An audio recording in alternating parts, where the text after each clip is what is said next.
Good morning, dear students, and welcome back to your English class. Today, we are going to read Chapter 2, The Adventures of Toto, written by Ruskin Bond from our supplementary reader Moments. Before we talk about the chapter, let us understand few things about the writer. Ruskin Bond was born on 19th May 1934 in Punjab. He spent his childhood in Gujarat and Shimla. He did his schooling from Bishop Cotton School, Shimla, from where he graduated in 1950.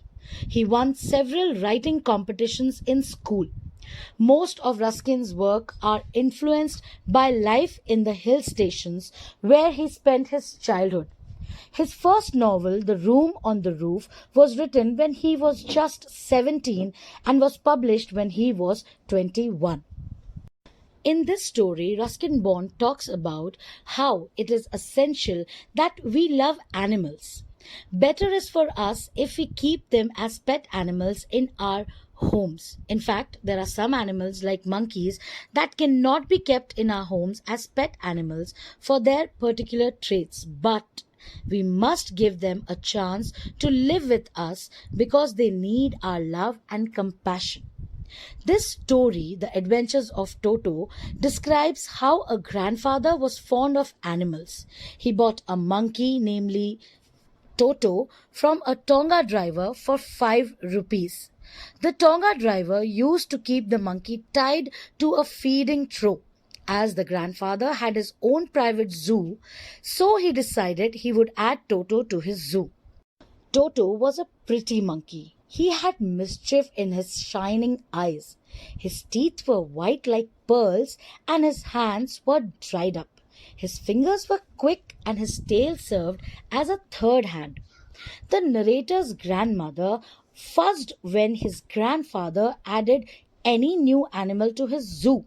So, Toto was kept in a secret place. It was a little closet that opened into the narrator's bedroom. Toto was kept tied to a peg in that closet. A few hours later, the narrator found that his bedroom had completely changed. Why? Because Toto had removed the ornamental paper from the walls. He had also pulled out the peg on which he was tied on. He also tore up the narrator's school blazer. Grandfather seemed pleased with Toto's mischiefs as he understood that Toto was a very intelligent creature. Toto was now transferred to a big cage. It was in the servants' quarters. There, grandfather's other animals lived sociably.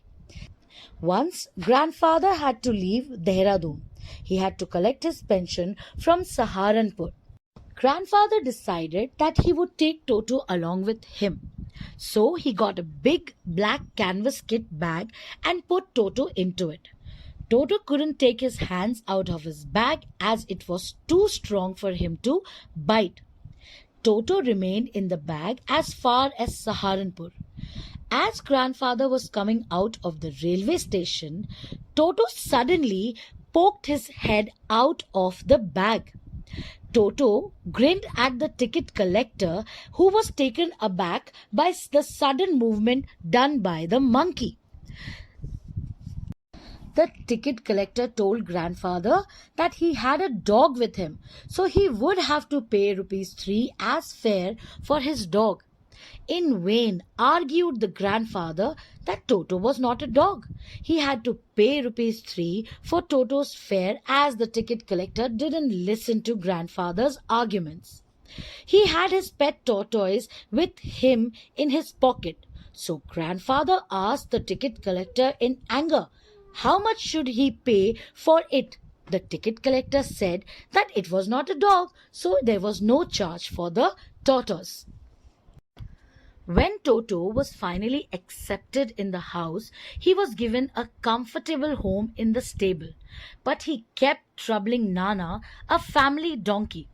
Toto and Nana never became friends. Once, when grandfather wanted to check up on Toto, he saw that the monkey was troubling Nana and was biting at his long ears. Toto was a very mischievous monkey. During the winter season, grandfather used to give Toto a large bowl of warm water for him to take bath in it. Toto would sit inside the bowl and he would apply soap all over his body, and when the water would become cold, he would come out of it. Then he would run to the kitchen fire.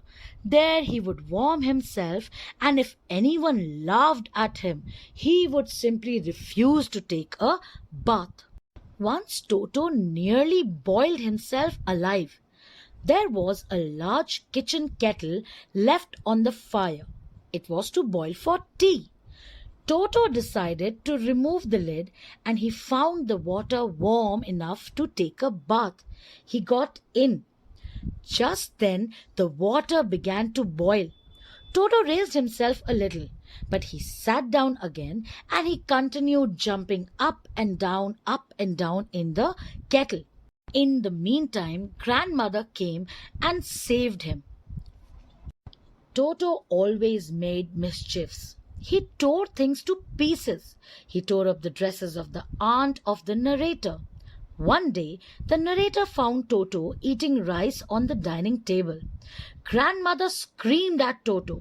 So Toto threw a plate at her, and one of the narrator's aunts rushed forward to catch Toto. Toto then threw a glass of water at her face. When grandfather came, Toto ran out with the dish of pulao in his hand. He ran up to the branches of the jackfruit tree. Toto sat on the jackfruit tree branch and finished the dish of pulao. And when grandmother screamed at him, he threw the dish towards grandmother, shattering it to pieces as it hit the ground. Toto caused much loss to the family. Dishes were broken, clothes, curtains, wallpapers were torn time to time. So grandfather decided that Toto was not the kind of pet to be kept in the house. He found the Tonga driver from whom he had purchased Toto and sold Toto back to him for 3 rupees only.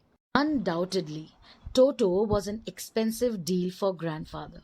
But because grandfather loved animals, he took that chance with Toto. It is not advisable for us to keep monkeys as pets. But because grandfather had a kind heart, he took in Toto as his pet. But by the end of this lesson, we can understand that monkeys are not suitable to be kept as pets. So that will be all for today's class. Until we meet again, stay healthy, stay safe, and keep learning.